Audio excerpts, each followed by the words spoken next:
my daughter's room, actually. Yeah.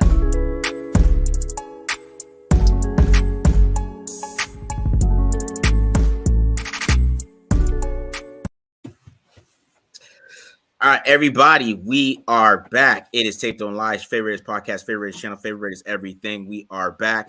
You guys already know what to do. Hit the subscribe button. Subscribe. Hit the like button if you like it. Hit the dislike button if you don't like it. Leave a comment if you like it. Leave a comment if you don't like it. All right, and then also follow us on Twitter at the Mark John NFL for me, at BD Williams 18 for BD, and then at mholder95 for Matt. All right, guys. So we had another thrilling overtime game. So I guess this team is an overtime team now. They decided they want to win close games. Right. You know, we're flipping it here. We're winning close games now. You know, it's a little too late in my opinion, but you know, I always said this team's gonna find a way to get to 8 wins and frustrate. So I don't know. It feels like last year when they did the same thing about this time last year. Right, where they flipped it around and then went on and get hot, maybe going a little run, finish 10-7.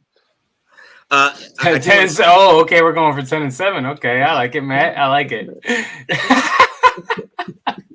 Still missed out on a wild card, 10-7, but don't get the wild card. Hey, you never know, man. It's a lot. We got some time, man. We got some time. Ravens lost this week, you know. Right. Okay. There we go. You know, Patriots lost. Look at Patriots. There we go. Patriots. Yeah, you know, we got some time. They're not so high. Yeah. The Chargers next week. You know, it's going to be Herbert versus Carr on Twitter all week, so you got to get ready for that. It's going to be exciting, man. It's going to be exciting, but I do want to say that the Raiders are now 5-0 since Rich Gannon has called out Derek Carr. So we got a Derek Carr call out after the Colts game, and you know, he's 5-0. 5-0. Whoa. Yeah, he went on 33rd team and was like, you know, Derek Carr. He even mentioned his record. I was like, oh man, he brought the right. I think he's getting hold up on is the 5-0 part. Yeah, for the 5-0 part. Yeah, you're getting held up on that, BD. He's 5-0 since Rich Gannon callouts the last 2 seasons. So we're on a streak. Oh, okay, last 2 seasons. I got last 2 seasons, man. I was like, but they have 4 wins. He's like, wait a second. Because he called them out after the Browns game. That's good explanation. That's good explanation. Okay, we won 3 in a row, right? And now we're at the second time of Rich Gannon call out. We're 2-0. So we appreciate Rich Gannon. I hope he tweets right now. Maybe he didn't like Derek Carr's performance. Bring up his record again, 61-77. Go ahead, tweet that out, Rich. Let's get that going. Keep tweeting at him. Keep tweeting at him, Rich, please. Love it around here. We love it around here. So, all right. First of all, I want to talk about a couple things, okay? Okay. That was an ugly game. That was a very ugly game. If you think about the hole that the offense put themselves in, giving the ball away, I mean, including the fourth and inches turnover on downs, they had 4 turnovers in this game, Raiders, or 3. But I mean, they cough the ball up. You know, usually when you cough the ball up, you're not going to be in a position to win it, and they somehow were in the end. So it was another game where there's like complimentary football. Defense was coming up with stops. They're making big plays in crucial moments. It's like, who is this? You know, what team is this? Obviously, Max Crosby was the biggest factor on that side, but I mean, yeah, that's a team win, I guess you could say. Go ahead, man. I was gonna say it was like a weird game. It was just such a back and forth. Like you start talking about, like there's like plays like you're talking about. Rich Gannon you can point to like where Derek Carr played terribly, and then there's other throws where you can point to where he played phenomenally. And it's like the same thing. It was like neither team could figure out how to like find some middle ground and just like play the road. Like, you know what I mean? Like it was either team you're either playing at your best or at your absolute worst. And it was the same thing with like the offensive line. I felt like that was the biggest example. Like there were points where they were getting stuffed and you know, Dylan Parham was getting beat by Shelby Harris in that 3rd and 1. And then there are other times where there's a crater of a hole that Josh Jacobs is running for an 86-yard touchdown for. It was just so weird. Like you could not predict this game. Whatever you thought was going to happen, like as soon as it flipped on its head, and it's like, you know, it was the exact opposite. Yeah, and you know, I thought this game was about the stars who got paid. You know, everybody's talking about, oh, these guys don't deserve money. We saw good games from all the guys that, you know, all the big money guys. You know, Adams had that crazy one-handed catch at the end of the game. You know, and then even you saw Max Crosby. I don't know how Geno Smith held on to a couple of those footballs that he got, but I mean, it looked like a couple sack fumbles that Max almost got. You saw him come up big time. That's what you want from those type of players. Max really showing he's a star, and then of course Josh Jacobs, he's a closer, just like he always is with this huge run. So definitely a lot of positives. But I want to talk about something a little bit different because we're super positive again. They won. Can we talk about Josh McDaniels' conservative play calls this whole game, right? Throughout like the fourth downs and some of the things that they're happening, like they kicked the field goal on 4th and 1, before regulation, trying to get a field goal, they decided they wanted to take it home, with 2 timeouts. So, what are you guys' thoughts on that a little bit? I mean, it's interesting that you brought that up. I thought that obviously they're going for it on a lot of 4th downs, right? Yeah. And then they get stuffed and they decide to give it to the kicker. The kicker never misses, and he misses. So that's like an unfortunate situation. That's I would almost say you can't really chalk that up to like a bad coaching decision. Like, who's gonna predict that the kicker who never misses is gonna miss, right? Yeah. But at the same time, I completely understand what you're saying as far as like the actual calls. I thought that I was wondering, like, okay, on a 4th down, they're gonna throw it at least one of these times, right? It's not going to be always a run, right? I agree with you on that. I think that some of the things that they were doing were certainly questionable, and it seemed like it was putting them in the position that they were having to fight out of. Yeah, it was like, I was going to say the same thing too. Is like it's weird with him and his decisions. Like he'll get cute with it, or like trying to like more or less conservative with it with his play call, like trying to run pin and pull for that second time on that 3rd and 1 instead of just QB sneaking it or whatever it was, or just running a dive with Jacobs. Right. But then then they'll make decisions too, like the 4th and 1 when you're running the ball down their throats to kick the field goal. It's like, it's very weird. It's like, it's not consistent with what he ends up calling like his half of his decision making, which is like just so weird to me. Yeah, and it ends up working out this time. It ended up working out. But... Marcus, you can hear me? I can hear him. You good? Okay. All right, my bad. It ended up working out this time, but after a while, it's some of those things, they might not end up working out, especially some of the play calls he's making there on some of those plays. So it's interesting that they ended up still winning this game. But, I really felt like he tried to win this game. So that's why I brought it up. Because if it was like something that he wasn't, we feel like we're just tanking or something like that. He's busting out all the plays. He's lining up Josh Jacobs on the outside, getting him one-on-ones. He's getting, Abdullah on the wheel. Yeah, the flea flicker. So you felt like, and that's a nasty flea flicker. You can't defend that. You can't defend that. It was. And that's what I'm saying. Like, you felt like he's trying to win this game. And you see that some of those conservative play calls, like, is that really him or, what it is? But I just wanted to see what you guys' thoughts, because I just thought that was interesting that, it was a little bit Jekyll and Hyde. It was a little bit Jekyll and Hyde for sure. Yeah. He seemed a lot more aggressive with the play calling in the first half. And then as the game wore on, and I think he was now in a situation where he's like, I don't want to blow this. Right. Then you start seeing some more conservative play calling, I would say. Yeah, I would say so. All right, Josh Jacobs had his another huge game, 233 yards. I think he was finished it with after the last play was 229, something like that. 33 carries, 229, 6.9 yards per carry, 2 touchdowns. He continues to have his breakout season. He's probably at 1,200 yards now. I mean, yeah, he hit 1,000. Yeah, I know he hit 1,000 today. See the first one? Yeah, well, he had like he was almost at 1,000. Going into the game. So, man, he's probably almost at 1,200 yards. We're getting up there with, he's probably going to hit 1,500 this year. It's going to be interesting to see, what they do with him going forward. They could have kept him for another $8 million. Now he actually outran that. Yeah, so Derrick Henry had 110, had 1,010 heading into it. So heading into the week. So but he might have caught him. I think so. I think it's saying. I think I'm looking at the updated right here. Jacobs is leading the NFL with 1,159 yards, and it doesn't look like Henry had many today. Yeah. So Jacobs is in the lead. It looks like 5.4 yards per carry. I mean, the next person who has a higher yards per carry is a quarterback in this list, in this top 10 here. So, leading the NFL in rushing right now on only 216 carries. Pretty remarkable, especially, considering that this line has been musical chairs, right? Mm-hmm. So that was something I was trying to pay attention to in this game, Marcus, was like the offensive line. Were they swapping guys? Because do we see Simpson in the game? And then as the game went on, he was out. What's going on? I don't know. I think I saw him on the field goal. I think that's all I saw him. But, they didn't do too much swapping this time. I didn't see Mumford out there really at all. Mostly Illuminor, yeah.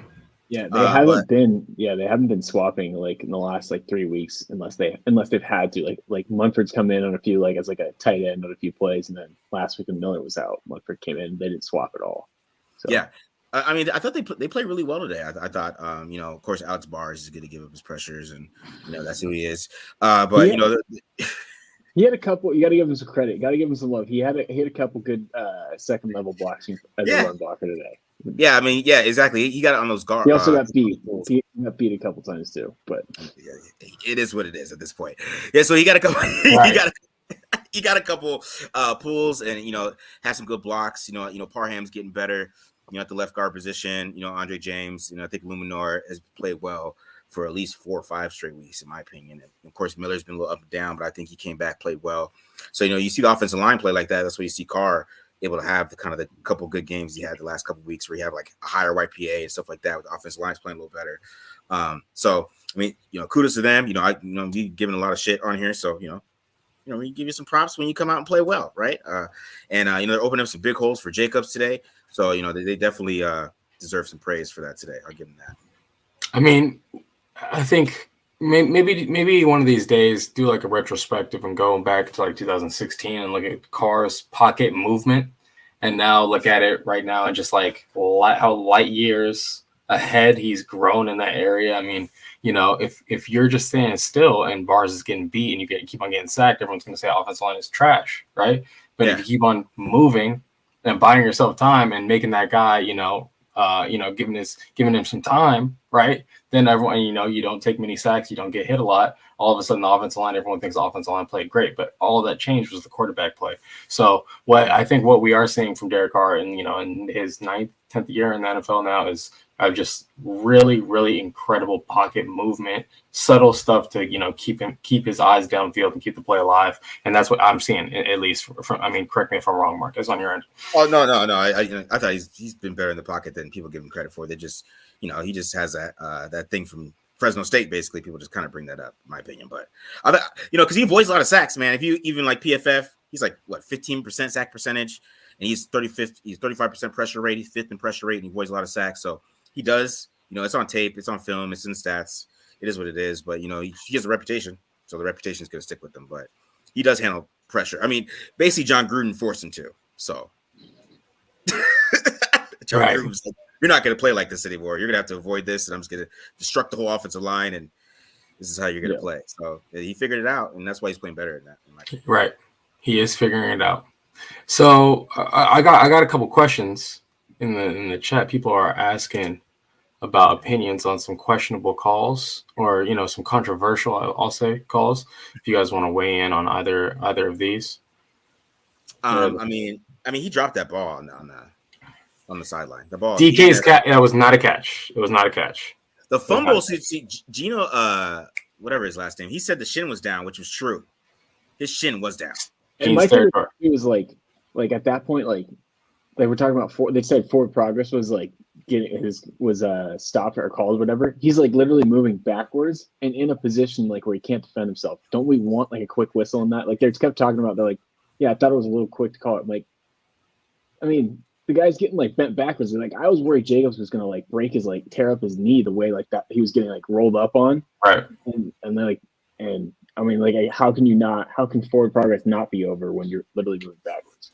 So I watched the game on mute, okay? And when they kept on replaying it, I'm like, oh, did Jacobs get hurt here? I'm not thinking it's a fumble because he's completely stopped, right? Yeah. So, like, I'm not even, like, hearing the commentary. I'm just assuming that it must be an injury. I'm not even thinking that it's a fumble. So it didn't appear to be a fumble to me, just, like, off the first look. It looked like he was down, and then afterwards, like, and the play was done, and then the ball came out. That's what it appeared to me. But I'm not watching with the sound on, so I didn't hear the whistle, of course. So yeah. But yeah, that was my first thought on that one. I mean, the head ref. Go ahead, Matt. You can go with it. Yeah. So the head ref. I mean, on CBS, like I said, Gino, whatever his name is, the guy who, what the 4th and inches, the paper guy. Yeah, he that shin was down, so they might not reverse it anyways if you look at it that way. Who knows?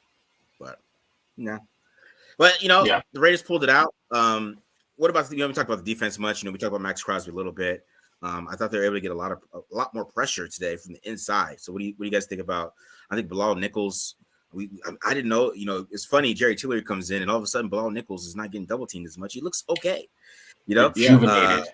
I think that lit a fire under. I think that lit a fire under Bilal Nichols. I thought he probably just thought he was like, okay, I'm always going to be the guy, and then they bring in a guy that could also do what he does.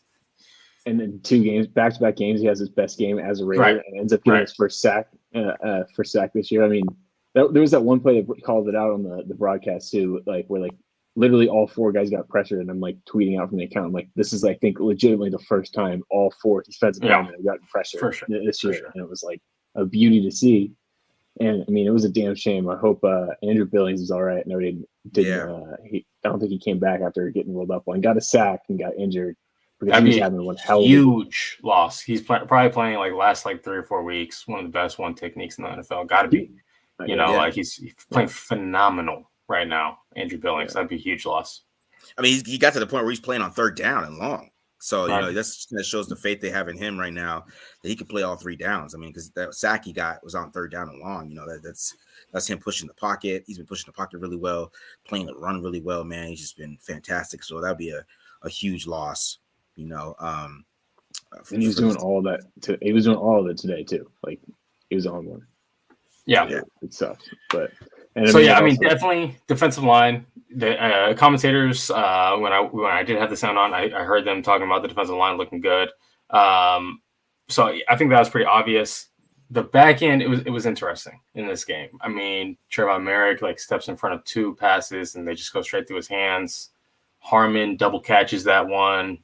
He's still bobbling it when he's rolling out of bounds. That was a good call by the officiating crew. That was obviously not a catch and not an interception, right? But they were doing a good job early. Geno Smith settles down. He stops putting the ball in danger. He does more checkdowns, forcing this team to rally to the ball. And then that's when you start seeing them slip a little bit and give up, some chinks in the armor when they're having to play sound defense, and Geno Smith was making them defend every inch of the field. That was a little. You see the things starting to wear down a little bit. But Rock Ya-Sin, there was that one. I thought he had some good coverage plays that just went wrong today. There was one to Tyler Lockett when I saw the replay, it looked like it was great coverage, and they called him for a holding, right? Yeah. So I'm not sure because it didn't seem like Lockett's momentum was ever stopped or he wasn't yanking on him. So I was confused about that call. It looked like great coverage and got beat. And I think there was another one where he was in phase with DK Metcalf. And still raking the catch point. DK Metcalf's a beast. And then there was another one where he just went for a big hit, and I feel like if he just shot his hand through the catch point, he would have disrupted the ball. So he's there in a couple moments, in a couple situations, but just didn't make the play for whatever reason. So at least he was looking feisty. The other guys, I think, are still not looking so hot. If this pass rush isn't getting there, these guys are going to get exposed. And that's just based off of what I've been watching this year. I don't expect to see these guys strapping, Seahawks receivers when I go through the all 22. Yeah. I don't know what else we got today, guys. Raiders defense, all stars showed up. Foster Moreau. I was telling you before the game started, before this stream started, that he's a little disappointing to me today. Yeah. I mean, he had the game time touchdown, but he had a couple drops. I mean, it's kind of the same thing we saw last year with him. He's just not dependable with tough catches all the time. my biggest gripe with him is just consistency. Like I feel like he has like great plays where like he'll start games off where he'll be like making a couple nice catches and like start to get in the groove, and then you'll sit there and be like, and then he'll have like a drop or whatever, or he'll have something, or he'll have like a negative play, and it's just like, man, you just can't put together that full game to really be like, we could potentially turn the reins over to you. He's not. I don't think that he is in every down tight end. He's like a guy. He's like a U. He's a move tight end. You can use him as a movable battering ram, and he can stretch the field because he can really run. But like to be that guy who's like making the tough catches, we haven't seen that from any tight end so far this year, and that's getting pretty frustrating. Yeah, because I mean, he has some big drops and big moments. I mean, there's the one against the Colts, and then there's a third down. I mean, they get that 3rd and 5. You notice how this game ends, and we don't even have to get to this point. So, that was a huge drop for them too. So, yeah, I mean, when they get Darren Waller back and Hunter Renfrow, like I said, man, I don't know how far away we are from that. Was it like next week? I think. After the Chargers next week? No, is it next week? After the Chargers game, I think they're available because it was 4 weeks. I don't know. I don't remember when they started that, but. So they got time for that, but we'll see how they do on that one. Well, Matt said it early on, going for 10-7. Darren Waller comes back, Hunter Renfrow gets back. Okay, just like last year, man. Matt called it, guys. You heard it here first on TDL. Okay. I mean, seriously, if they went out because they play a bunch of AFC teams too, man. They got to play the Patriots. They play the Chargers. If that happens, I'm not going to entertain that. I'll wait till 7-7, and then I'll start entertaining it. Yeah, okay. You get to 7-7, I'll entertain it. But until then, I'm not even entertaining it. See you in 3 weeks. See, man, if they beat the Chargers next week, I mean, I really don't even care about the rest of the season because that's how fitting would it be for them to go through the easiest part of the schedule and stumble through it, and then hit the like hard part and actually like start playing like good football, like. When we played the freaking Jaguars and the Colts without a coach boat race, but play the freaking NFC West leading Seahawks and win in overtime. Right? That's been the Raiders' season, man. I mean, they should have beat the Chiefs the first time. Lose the Chiefs by 1. Yeah, they'll probably beat the Chiefs now. That's what I'm telling you, man. This is how it's going. This is the Raiders. It's a roller coaster ride. You can't ever look away. Yeah. All right, guys. One more thing before we get out of here. I know, Marcus, you got to run. This is not a team that has given up. Obviously, we're seeing the results from the last 2 weeks. Almost in a situation, it looks like their record is like we're reeling here. Like there's nothing going good here, and they have extreme amount of fight 2 weeks in a row. I don't know who we're going to credit with that. Well, maybe we can hear more interviews and figure out who's the key person responsible. I don't know if I'm ready to credit McDaniels with that yet, but.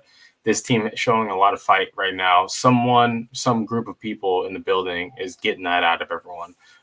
So hopefully we could just, see that continue in the coming years as well. Yeah, it's probably Derek Carr crying. I was going to say 2-0 since Derek Carr's cried at the press conference. So. Okay, so it's the Derek Carr cry. It's not even Gannon. It's the Derek Carr cry. Okay. It's both. I see where you guys are going here. I like it. 2-0, Derek Carr crying. 5-0, and Rich Gannon call-outs. I think we're.